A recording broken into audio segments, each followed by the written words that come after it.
Hi, my name's Anne Marie Pryke, and I am your host for today's Second Act Living podcast. This is a place where people in the second act of their life can come together to talk, pray, admonish, laugh about everything that this stage of life has to throw at you. So please help me welcome today's guest, Mariana Austry. Mariana is a faithful Christian and mother of two girls, 16 and 18. Mariana has experienced blessings, wins, losses, and unexpected curveballs. She experienced the sudden death of her college sweetheart and became a single mom and young widow at the age of 32.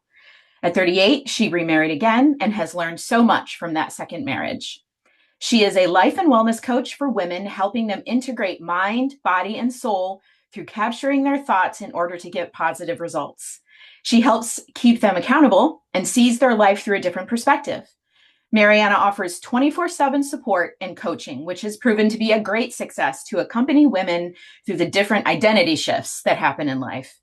She enjoys spending time with her daughters before they fly the nest, being in community, concerts, and discovering new places. So thank you so much for Mariana for being on the show, for being willing to be on the show. I really appreciate it. Absolutely. Thank you for the welcome. I appreciate it. So excited. Yeah, so I have had the privilege of getting to know Mariana through my very first coaching class.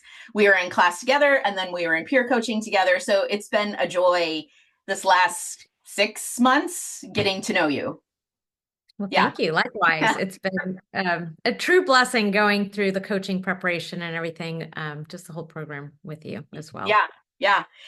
Okay, so we always start with some rapid fire questions. So are you ready? Let's do it. Okay.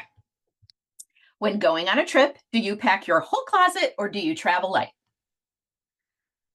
I usually start with packing my whole closet and about the night before end up having to really just pack light. But Yeah. I put out the whole closet first, Mhm. always. How do you know what you're going to want to wear? That's my thing. How do you know? Yeah. Exactly. So where are you finding joy in midlife? Mm.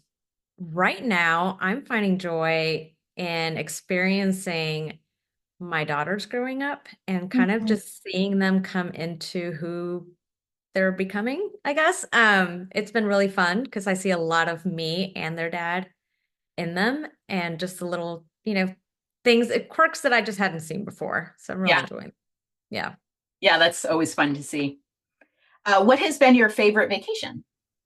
Ooh. So, oh gosh.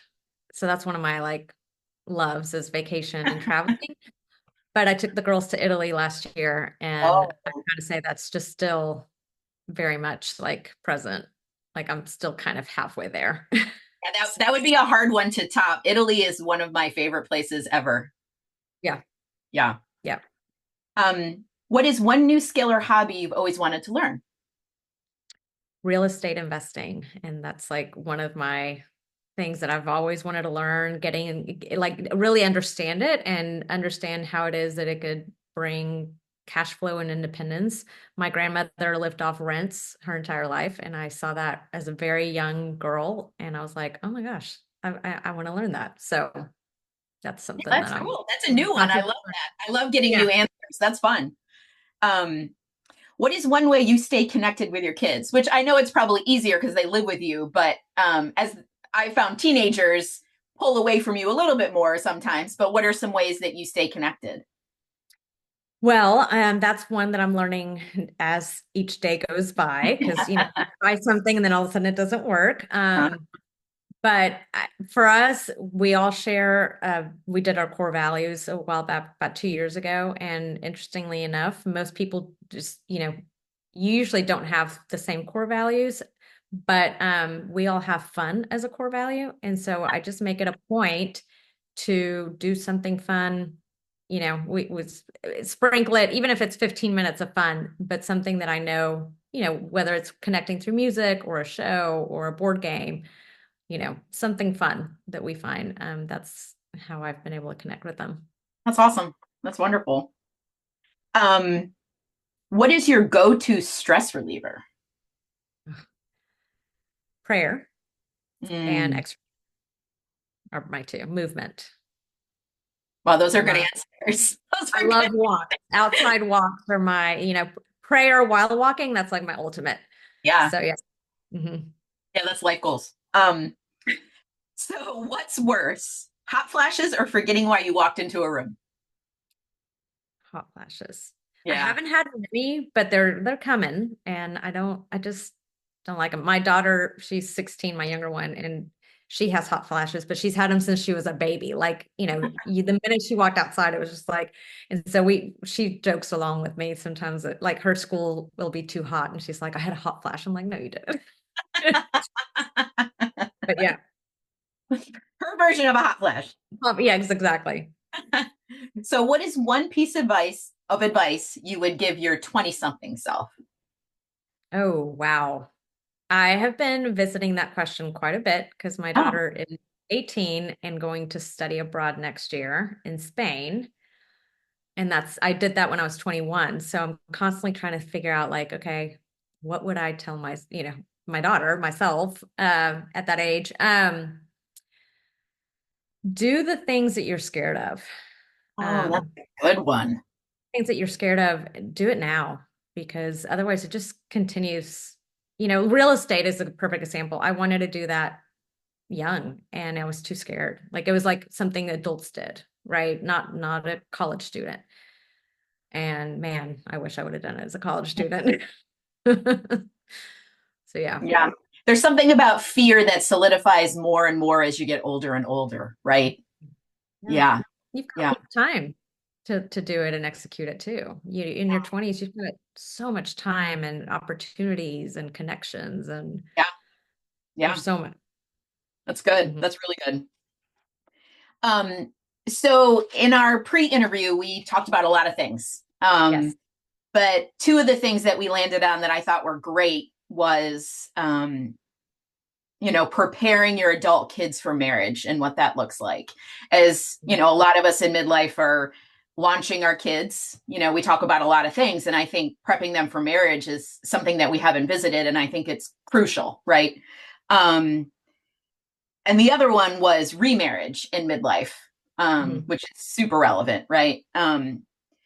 So in talking about launching your kids and talking about all those big things that we feel like we need to just get out and make sure that we've had that conversation.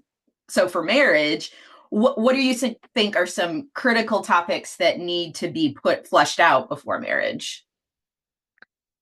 Man, well, right now everything has changed as to, way the dating life has gone. I mean, we dated back in the 80s, 90s, and things were completely different.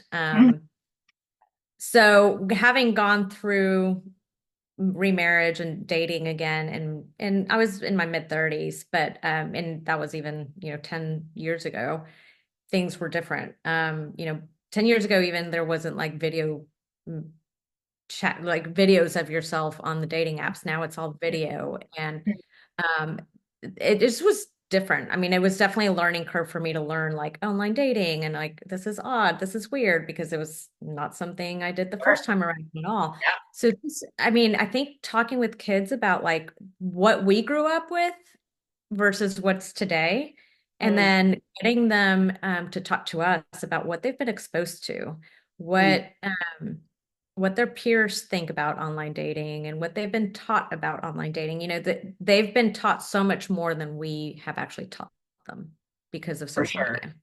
For sure. So it's really kind of just, I think the conversation almost more led with curiosity of like, what do you know? Mm, And and going from there. There's so much from, anywhere from the pornography to violence that they've been exposed to through social media to just what is normal in their eyes now because it's just so different. I mean, we grew up with Disney princesses and, rom-coms. Those mhm. don't even exist anymore. So we had a little bit more opportunity to dream about what marriage would look like or, some falsehoods for sure, right? Like it wasn't all rainbows and butterflies like it was Right. promised, Main Manhattan movie or whatever, but like it was, but we were able to kind of have a little bit of more dream time Yeah. and expectation of good. And I feel like our kids are brought up in a culture where the dream is not so positive and like I don't know that they know how good it can be because it just hasn't been shown to them as much. And even, you know, many of our friends, ourselves, divorced families, broken families, stuff like that, that they just, the example is no longer as wholesome, I guess, as it used to be. Yeah. So a lot of conversations definitely to be Yeah. had. Yeah. I feel like like you said, they are exposed to so much more quickly than maybe their brains can process. And I've always thought maybe that it takes a little bit of their innocence away, that it stunts their childhood a little bit. Yes. Um, there's just things that they're not emotionally ready to see or know or hear, and they do, right? So the development hasn't changed, but their content has changed. So it really warps what's normal. I think you're right. Mhm. Totally. Um, yeah. And then yeah, go ahead.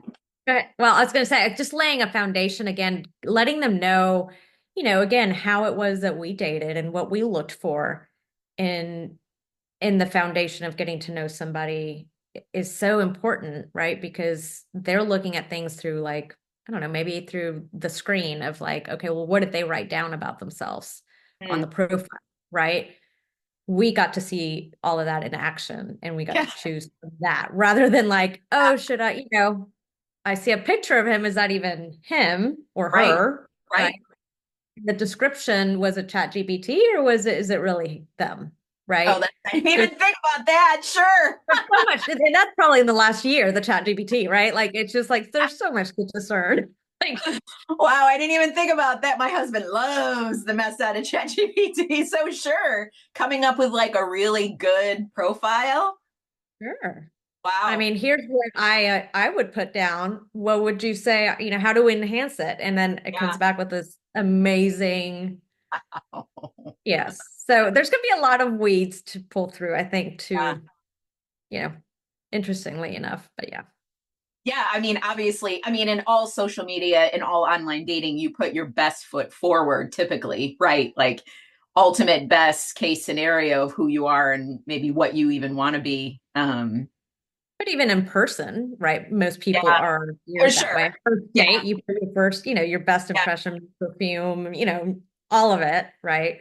Manners, all of yeah, that. It's just now and that's what I'm saying, that comparison of talking with our children about like, this is what we used to do yeah, to still put, I mean, we did same mannerisms, we're human, right? The human factor still remains. yeah, Now it's just been enhanced yeah, or multiplied by technology. yeah.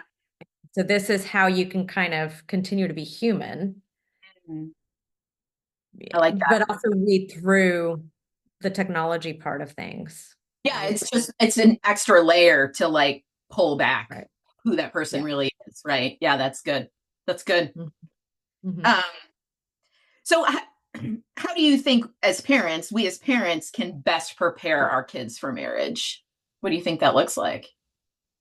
Well, so I was taught that the family is actually the domestic church. So keeping that within, it's starting in the family, first of all, first and foremost, of just the example that we bring to our children through our own marriages.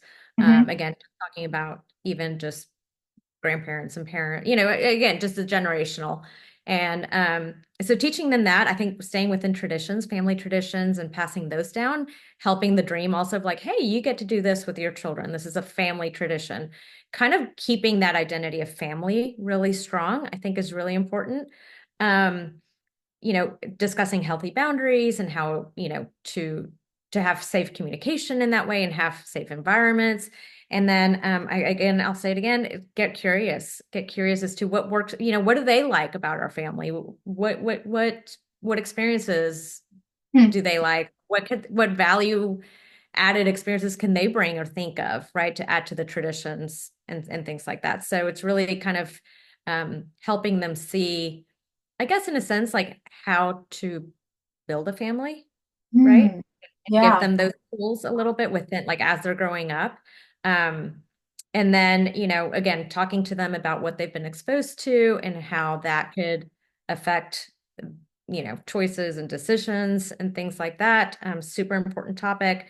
And I mean, I think it's always remaining with the lens of hope that it's all not negative, but there's so much good that comes out of marriage and so much good that comes out of family life. And, you know, all of it can be turned, even if it's been hard times, it can be turned for good. And Mm, I mean, children are such a blessing, yeah. right?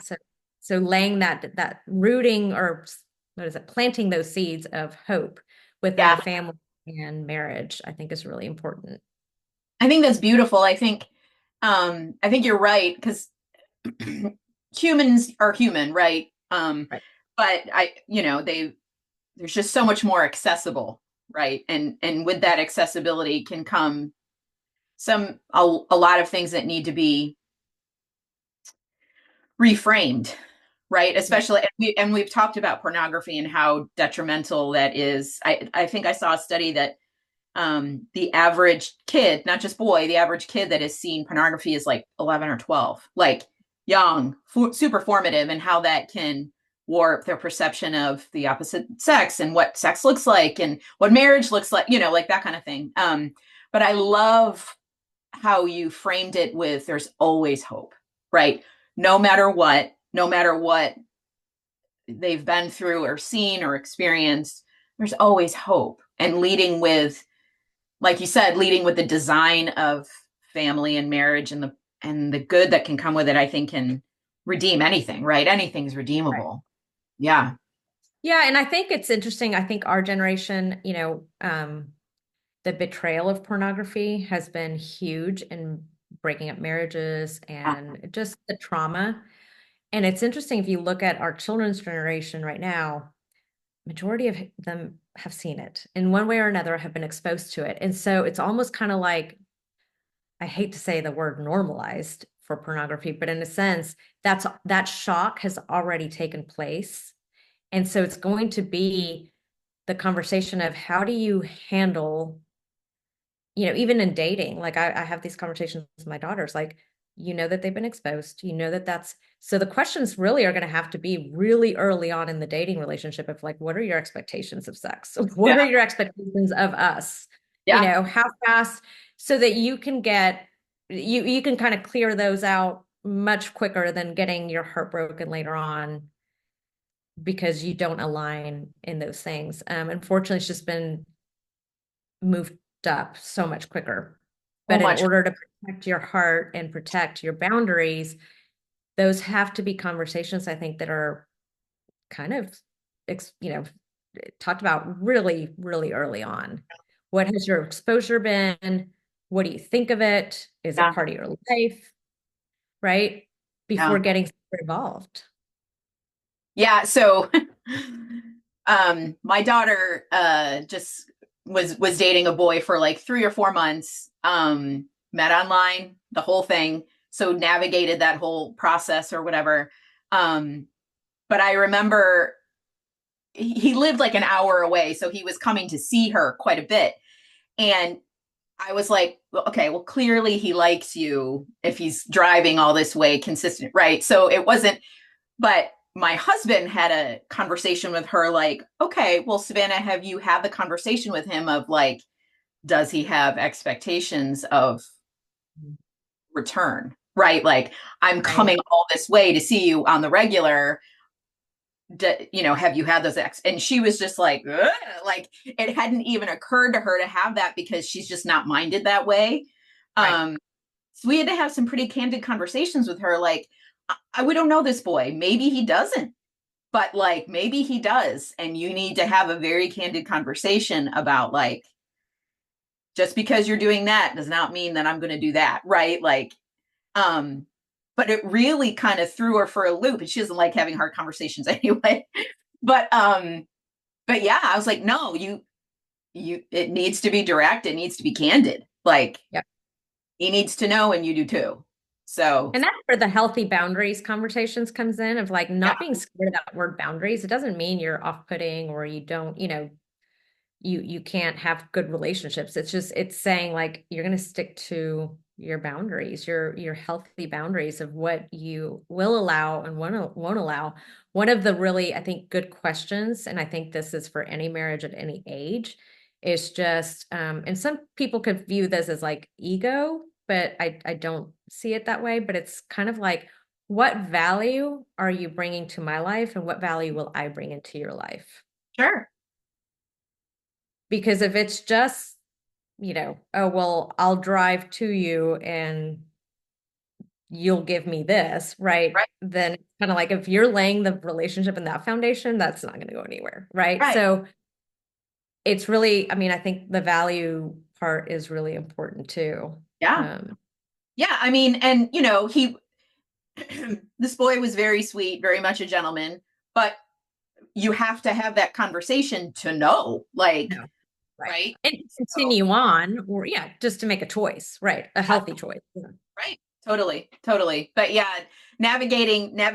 So, because neither of my kids are 21 and 19. Neither of them have really dated much. So we really haven't navigated that whole process, especially not in high school. We didn't really navigate it. And looking back at some, and I think we talked about this, that was not my story. Right. I dated a whole lot. So at first I was like, is that kind of strange that they haven't really wanted to be a part of that? And then I was like, and then knowing my stories, I'm like, no, they don't have any of the baggage, like, that um so it's just interesting, like they didn't really want to pursue any kind of dating in high school because they just didn't want to deal with the extra drama, and I just found that so interesting. And now it's probably great they don't have all that extra stuff that you have to filter with each relationship, um to kind I of just work. think it's gotten harder. I mean, like, because my daughters are the same way, and I'm same thing with me. I was, boy crazy in third grade. I remember my first crush in like kindergarten, like, Yeah. and I think it's different. And speaking with my girls, it's just the actions have become, what's the word, more heightened. The Mm. things that are taking place at a Mm. younger age is a lot more serious than what I think you and I, were exposed to. We were exposed to Yeah. crushes and like maybe, Yeah.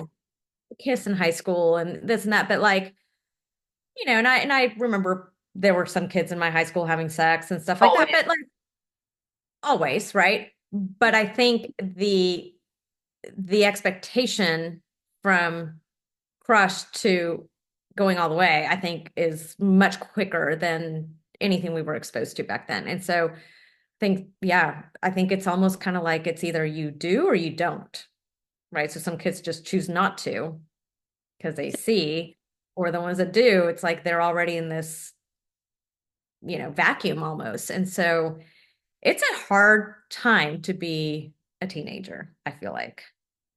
And I oh, I think as agree. Oh, I agree. parents, to have that empathy and also that um be their compass, right? Mm. To what is true. And that's why I say like talk to them with curiosity about like what's going on in their world, get to know their world and what their experience is Mm. without trying to help fit them into our world because our world just doesn't exist anymore. Yeah. You but keep being the truth, the compass for them of like, okay, yes, this is taking place, but you can still have wholesome relationships. You can still stay true to what you believe. You don't have to, lose hope in that. Yeah. It's something with girls. I'm like, there is hope. I don't know. I haven't seen it quite yet. Like as far as like the one for them or Yeah. a great dating relationship, but there's hope. And yeah. No, it's funny you say that. I've said for just because I have a tendency to be a little negative, I've said for years to my husband, like, I don't know who's out there for my kids who would be a good spouse. Like, Yeah. and I know that sounds so like, gloom and doom or whatever, but it's just Yeah. hard to find. Like, it's hard to see in the midst of the general population of their generation those quality like-minded Yeah. future spouses. Like it's just hard. So then you're like, I'd be behind arranged marriages. Like Right. Yes, I know. I can see that. doing Yes. that. Yeah. Yeah. Yeah. Anyway, but yeah, it's tough. I mean, being a parent is hard no matter what, right? Like, and I think I said this earlier to someone, I don't know who I said it to, but if we truly knew how hard parenting was, like really the nitty gritty, I don't know how many people would choose to be parents. Like, I don't know, But isn't you know, that the truth on anything good, right? If we that's knew true. how hard it was to achieve, would we ever do it? Really? Yeah. You know, No, that's good. That's good. And then it goes one back to thing that like, it goes one back thing to what that you said about, sorry, go ahead.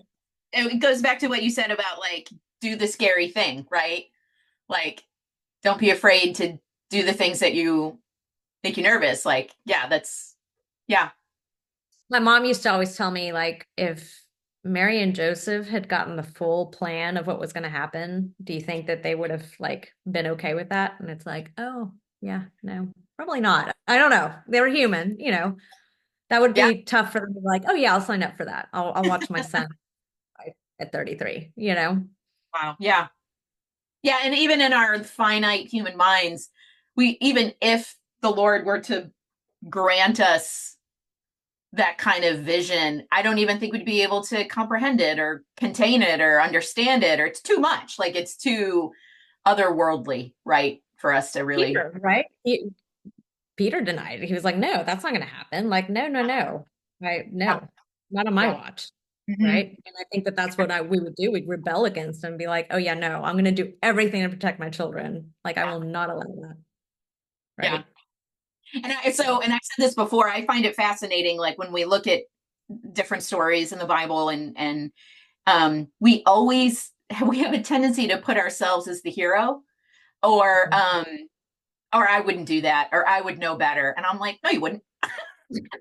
Right? Like almost always we're the villain in the story. Like if you want to be true. Right. Yeah. Um Interesting. Absolutely. so in talking about remarriage in midlife, I think that's just such a relevant topic. Um and like I said, something that I haven't really visited or talked about on the podcast before. Um, so how can past relationships help shape your priorities and expectations into remarriage? Past priorities, you said? Or past relationships, like how can your past relationships help shape, what you want in the next marriage? Sure.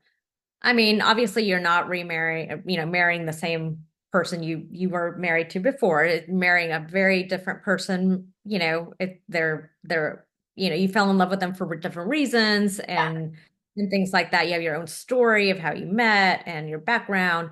Um, you can definitely take in obviously, yeah, I mean, I always think that there's lessons to be learned from every relationship that we're in. Um, you can take information like what you enjoyed, but again, it's not going to be the same with the new relationship. It'll be very different. And so one thing to go into a new relationship is just knowing you're leaving that other relationship in the past. Super Mm, important. You can't bring it into the new relationship. It's not a union with your past and you. Yes, mhm, you carry traits and experiences from your past, right? But you're not bringing that person into the relationship or what mm. you or trying to recreate experiences from the past relationship. You know, it is. I'm hesitant to say blank slate because in midlife you're not like a blank slate. Sure. One of the things that I kind of equated to is like, when you're newlyweds in your 20s, you're kind of like a fresh pack of Play-Doh where, it's soft and subtle and it's easily molded. You can that fresh smell of Play-Doh, you get excited about everything and it's, impeccable. It's one color, all moldable. And in midlife, it's like, that can's been around for a while, it's been used. Like, there might be some specks of other colors in there. Maybe some pieces are a little bit more, less subtle and, less fresh. And so they're a little bit more hardened. And all of that could be like the past experiences that you had or, your beliefs that you've formed and, through different met expectations or unmet expectations, all the things that make us in our midlife, right? Um, and so that Play-Doh is not as moldable. You kind of already come with some rooted beliefs and rooted structures. You come with community. Maybe you've got your church group, your children are rooted in a community and school and stuff like that. Now you bring in another person that is exactly, they've got their own little, maybe they have glitter in their Play-Doh and a piece of grass or a little pebble, who knows what they've got in theirs. Yeah. And part of remarriage and midlife is finding out like what all that is. Like, where'd you get that piece of grass? And, what happened to the rest of this color? Why is there a purple color in there now? Like, just getting curious as to like, what have you been through as in the past? And then what have you learned from your past? Oh, yeah, that's good. And then again, back to that, what do you bring of value to me and my family? What are you willing to accept from me to bring value to you and Mm. my family, right? And then what are you willing to leave behind from that? Maybe there's a big chunk of that Play-Doh that doesn't need to be coming along anymore, right? And so it's molded in a different way where like I think in our 20s it's like you stay solid, you're molded, but like you don't really have to you build things together. You're not Yeah. leaving parts of you as much, right? You're getting to know things together. You're building a family together. You're doing all these things where in midlife it's like, you know, you're you're more set in your ways Yeah. and and you've got experiences you can't really shake off, right? You do need to discuss them. Yeah. I love that Play-Doh metaphor. I am going to use that if you don't mind. That is Sure. such a good metaphor because you can, like you said, you can pull all different like descriptions and how that extrapolates to a life experience. I love that. I think that's great.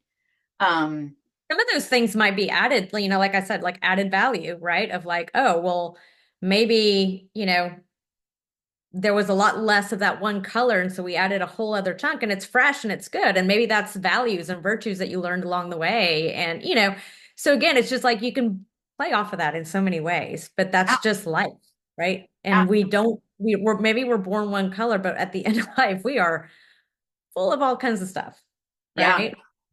I mean, you can even think about like who you are now opposed to who I was at 20. Like, not Very even different. the same person, right? Very, I mean, basic traits are the same, but it's impossible to not grow and change and develop through relationships and experiences. Like it's just not going to be the same. Yeah. And to celebrate that, right? Like hopefully we're more wise now than we were at 20. Yeah. Well, and that's one of the things too, right? In remarriage, it's asking like, what did you learn in that? Like maybe you went through alcoholism or very hard things, right? Or an Uh, abusive marriage previously or something. That's like, what did you learn from that? How can I bring value to you, understanding that? And then also how can like you bring value to me by like teaching me how to love you, mm, teaching me your triggers, teaching me your things so that I can respect what you've been through, right? There's a lot of respect and having an understanding, you uh, know, uh, if you just shove those hard conversations under the rug, they will come back out. And if you don't have the right tools of like how to handle those triggers or how to handle, those things, it becomes trauma and it becomes betrayal and it becomes really difficult. yeah, And so yeah, I think it's really important to have just, a whole look at the whole Play-Doh and look at yeah, like, okay, what happened and what did you learn? And yeah. And I mean, and like you said, acknowledge all of that, identify and acknowledge, and have candid conversations about how that has changed you, formed you, whatever. Yeah, and I've had this. We've talked about this in a previous podcast. Trauma doesn't go away, right? Like those things don't go away, even if you choose to acknowledge them out loud or not. You store them in the body, so maybe they'll come out in a inappropriate or embarrassing way or whatever. Um, but your body's going to express them one way or another, right? So having the tools to be able to do that in a healthy way is paramount in a health for Yeah. a I healthy mean, if you're letting relationship. somebody into your family and into your life, it's imperative that you give them the knowledge base of like, here's what could happen based on who I am, right? And here's how you could best love me or support me in that time. Yeah, And then the concession of like, okay, I have the capacity to do that, or I just don't have the capacity to do that, right, right? right, And right. there's because some people just can't, right? It's like I can't live with knowing that about you, or I can't, you know, or I'm not going to be able to. Yeah, I mean, one trigger for one might be the trigger for the other, or whatever. It's just there has to be. And one of the things I will say too, it can't be done alone. I Mm-hmm. do believe that remarriage and midlife has to have some kind of support and community because it can be extremely isolating and feeling like you are the only ones going through those issues. It can be very especially with social media right now, where it looks like everybody might be great and a family is fantastic. And, the pressure of having the best family life and the best vacation or this and that. And it's like, reality is it's a blending of families really, really hard, like really hard work. And you really should seek support and community of like-minded people going through the same because Yeah, it'll make you feel a lot more supported, yeah, um, a lot more success, I think, in yeah, blending. for sure, for sure. I mean, grounded community is important for everything, right? And how could it not be important for an enormous decision that you're going to undertake of remarrying and possibly blending families, right? So, yeah, that's good. So, so in thinking about that, what do you think are some non-negotiables to talk about, agree on, things like that? So for me, you know, and I learned this as remarriage happened. But for me, I think it was Father Edwin at my church that showed us the RIM model. And RIM is relationship with Christ is your first and foremost identity. So our I am relationship with Christ or with God, your identity in Christ, knowing that you are a son or daughter of God, Mm-hmm. and mission. That you have a mission, and that God has given you a mission. And so to me, those are the non-negotiables. Like if I put my spouse in front of God, I'm not completing my mission. I'm not doing, that's not good. If I put anything above God, I'm already idolizing or, I'm already out of order. And so Yeah, for me, like, the order does need to remain in that kind of rim model. And then from there, it's really kind of identifying each other's core values of like, what is it that you value that motivates you and inspires you and keeps you kind of fulfilled, right? And do we align or can we, it doesn't necessarily, for the most part, again, like I said, I do a core value inventory and then we pair it up with virtues. And core value, most of the time, we don't have the same core values, and that's okay. It's the communication of like, oh, that's what motivates you. It's kind of like love languages in a way, but this is a sure. lot more detailed. Yeah, Um, and it's knowing that, and you know, for me, for example, it's like a tool of gauging like my unhappiness and my all like when my because it's kind of like a spectrum when I'm not living in my core values. That's when all the vices can come in, right? Like which mm-hmm. virtue vice is vice is the opposite of virtue, Mm-hmm. right? So if you look at it like that, my bad mood or just different things that can come out depending on chocolate a lot more, whatever it might be. It's like, oh, I'm not, yeah, I've been cranky for 3 days and I'm completely unhappy. Oh, well, it's because I haven't fed, I've been, say for me, like truth and authenticity are really are core values of mine. So say I say a white lie and a white lie turns into a lie and a lie, and I'm having to keep that up, right? I am not being authentic or true. Mm. And that's going to be a vice, right? Like now I'm in a vice of lying. And so it's keeping me from living my full potential.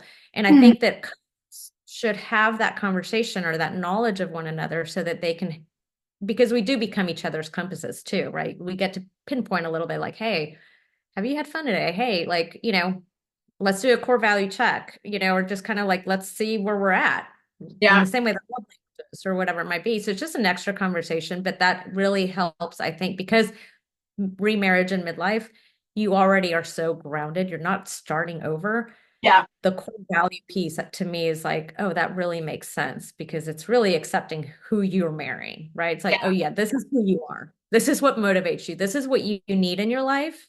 Yeah. Apart from, it's not just, in our 20s, it's kind of like, oh, all I need is you and all you need is me, right? And Right. we could live in a coconut shack and be happy. And it's like, okay, yeah, and let's build that life, In midlife, you don't dream like that. No.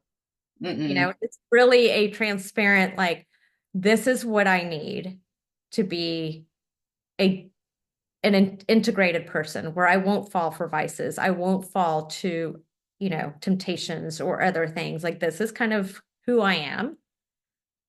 And so then that really allows, and I think even for the most part, children starting 13 years old, you can kind of get to know their core values and they'll change a little bit as they evolve. But for the most part, you can look back at your life and there's two main core values that usually kind of you can identify and be like, oh wow, I've had that since I was little, Yeah. you know? Yeah. And so yeah, I think it's an interesting conversation and something really worthwhile to look into. Um, and for me, it's kind of a non-negotiable, at least now.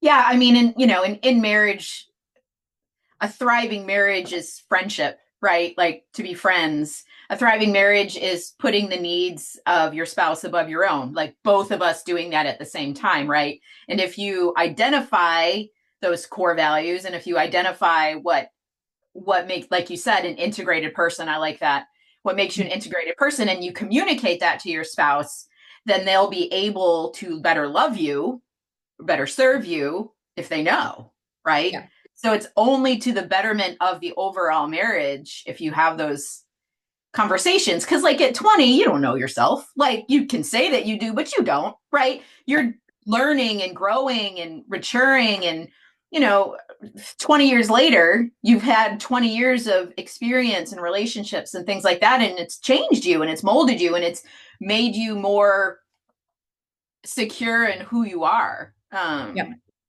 And what you want, right? Mhm. What I wanted at 20 was terrible for me, right? So, but I didn't know that. Yeah.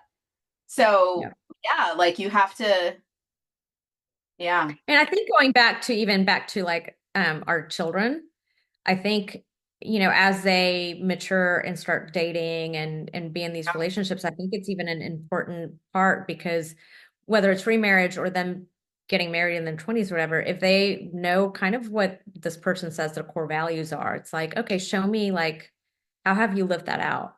Hmm. And if they haven't, that's kind of a red flag, right? If you Yeah. can't see that, like, hey, yes, people know you because, or like, and here's the other thing, like for me, fun. I was super surprised that fun was a core value of mine, but it makes complete sense given like who I am. And I mean, like I've learned to embrace it and love it. Yeah. But like if I were to not be integrated, fun could become like not good fun, right?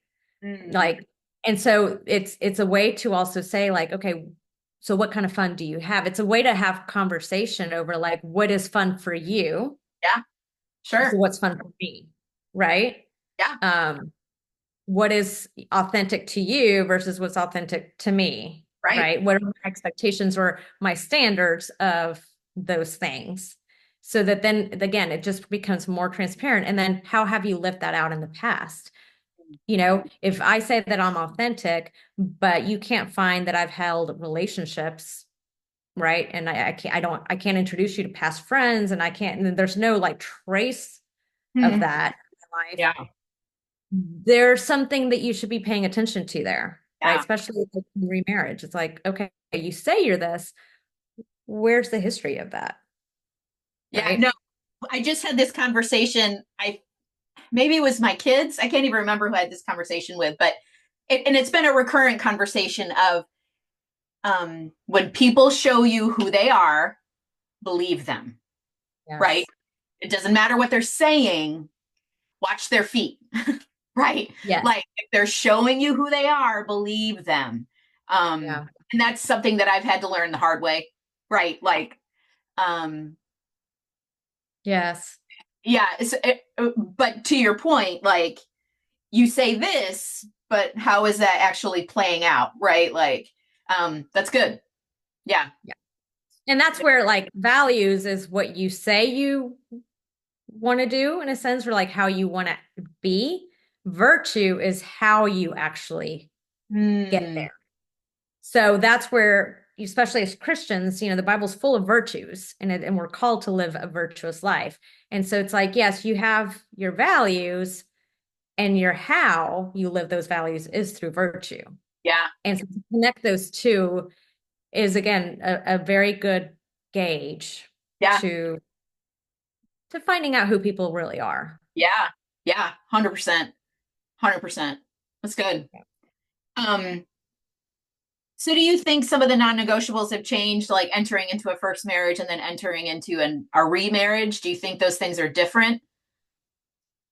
I definitely didn't know most of this going into second marriage. Sure. You learn it as you're kind of going through it, unless somebody's coached you or helped you, again, seeking the community. I mean, I think that blended family ministries have popped up a lot more than they used to be even 10 years ago. Yeah, Um, but I just don't know that it's talked about enough with yeah, the amount of divorces or even, widows and widowed men. Like there's just a lot of remarriage happening right now. And most people, me included, like your dating period is much shorter yeah, than when you're in your 20s. There's sure. kind of this urge of like, oh, I'm more mature, I know more, we've got this system going, like let's just blend. And it's not that easy. So, your non-negotiables, again, I think the RIM model, Yeah, um, I can say should, but it would be wise to yeah, keep your identity, in like, this is who I am. But, yeah, it's extremely difficult because, even like as women, you were this last name, now you're switching, then you were maybe single for a while and you went back to your previous last name and now you've got a third last name. And it's like your identity takes a complete hit. yeah, And that's just difficult. And then now your kids, do they have the same last name and who are, like there's so many things. So I don't know that I mean, I would say that everything that I'm talking about right now, I learned in practice. sure, So sure. No, but that's so in talking about identity, that's such a good point because where your last name may change, where you live may change, but what never changes is your identity in Christ. That is unchangeable, right? Um, and to always go back to what is true, to always go back to what is eternal, I think can help you not lose yourself in a marriage and a remarriage and a blending of families and all that kind of stuff. I think that's really good. I think that's critical. I mean, remembering who you are, remembering your identity is critical no matter what, but especially when like your name is changing, there's something to that. Yeah, that's good. That's and really it's good. it's the hardest lesson I've ever had to learn. I mean, I never thought that I had a problem with identity, but like going through the changes of even like on forms, you're widowed. I went from married to widowed to, then it was like, okay, well, now am I single? No, I'm still widowed 7 years in. It's like, oh, okay, like you don't shed that, right? And then it's like, to marriage, to, whatever, divorce, to whatever it might be. And it's like you're constantly having to tick a different box, which our culture says is your identity, right? It's like who you are. It's tough. I mean, you take a hit, and it's really hard to not idolize the marriage or idolize the person that you're married to, or again, that's why I say like you've got to keep God or your children, right? You protect your children because of whatever reason. I Yeah. mean, even like and I mean, I'm about to go through like empty nesting, and we've talked about this, right? Like going from like mama bear to, oh, you want to detach from me a little bit. Like my daughter's going to Spain next year, and it's like, oh, okay. So it's just going to be my, like, okay, it's just my other daughter's home, and that's it. Like I'll be a mom of, I'll still have two daughters, but like one at home, right? No, That's it, identity change. and that's truly like, that is true. That's a true launch. Like, and so that, and we've talked about this. That's one thing that has been the hardest transition for me of adult children is you become the consultant and you're only invited in when they invite you in, right? Um, so that has been a hard lesson to learn, especially the more active parent you were in like the raising process up until 18. All of a sudden they're like, I got it, mom. Like, I don't want your advice. And you're like, what do you mean? Like, so yeah, but you are going to truly experience it, that geography and dynamically, like relationships. So that's, I'm going to Oh pray yeah, for you. please do. Yeah, Elizabeth, please pray. Yeah. Yeah. Um, so what do you think you've learned most about yourself in remarriage?